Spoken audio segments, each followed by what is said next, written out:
Happy Thursday, readers. Today for reading workshop, you're going to need your reading notebook, glue stick, highlighter, pencil, pair of scissors, and your green ELA resource folder. Remember, tomorrow on Friday, your parents are asked to please come to school to do your next supply pickup so you have your resources that you need for next week. Go ahead and open up your green folder. You're going to be taking out the last sheets that are on the left side. So there are 3 sheets you're going to take out. There is a point of view sorting chart that has 3 columns. And then you have 2 pages that are going to be the cards that you're going to sort. So take out all 3 of those. Close your green folder. Make sure that stays in your anchor binder and put that back in your basket. Then go to your reading notebook. We're going to open up to yesterday's work where you completed your practice identifying the point of view and how the point of view influences how story events are told. So we're going to turn our page to continue our practice with point of view. Remember that tomorrow is your test on Unit 3, our character unit. So make sure that you're reviewing all lessons that we began this unit, starting with our Tiger Rising story, and as we continued into the point of view. So we're going to go ahead and write number 52 on the top left corner. Turn back to the table of contents. And we're going to insert number 52. And we're going to call this, let me just make sure we have the right title, Point of View Sort.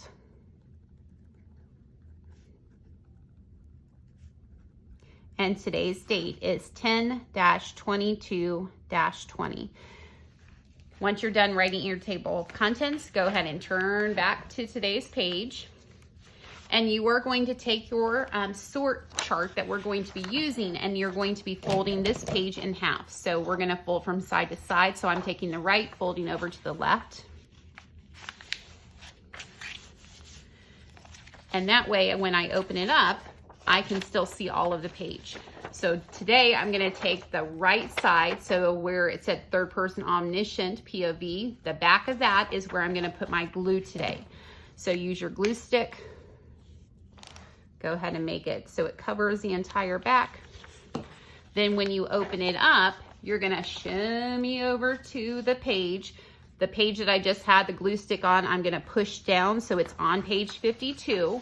And that way the left side is hanging off the left of my notebook. That way we have enough space. Once you're done with your sorting page being glued in, now you're going to take your cards and you're going to cut them out. So each page has 9, so that means 9 plus 9 gives you 18 altogether. So once you've cut those out, you are going to have your page to sort.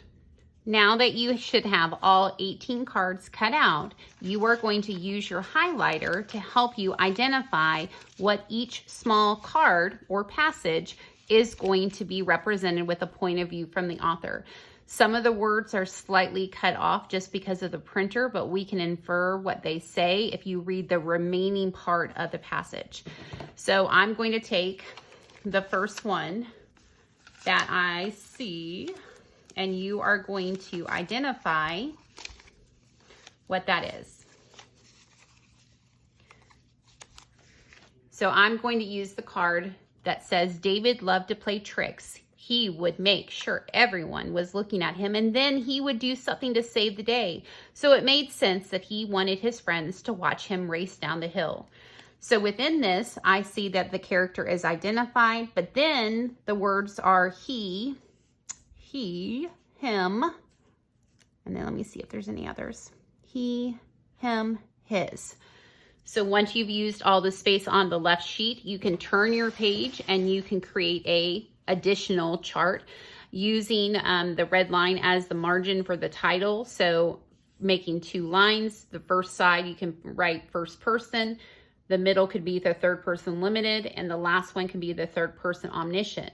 So once you've used all your space on the original chart, you can continue adding on this second page, identifying which ones need to go where. You should have enough space within the 2 charts that we have labeled. If you do need to have more space, then try to maybe fold it in half, glue down half of it so then it doesn't take up so much space. So today for your practice, you are expected to highlight the pronouns or the keywords on each and every one of your 18 cards, then sort them according to the point of view that a small passage card is written in. Glue them down once you feel confident that you have made the right decision. If you want to have a parent or an older sibling check your work before you glue down, that is wonderful for you to do, and we actually encourage you to have someone check your work. Once you're done, take a picture of both pages of your completed work and submit to today's lesson.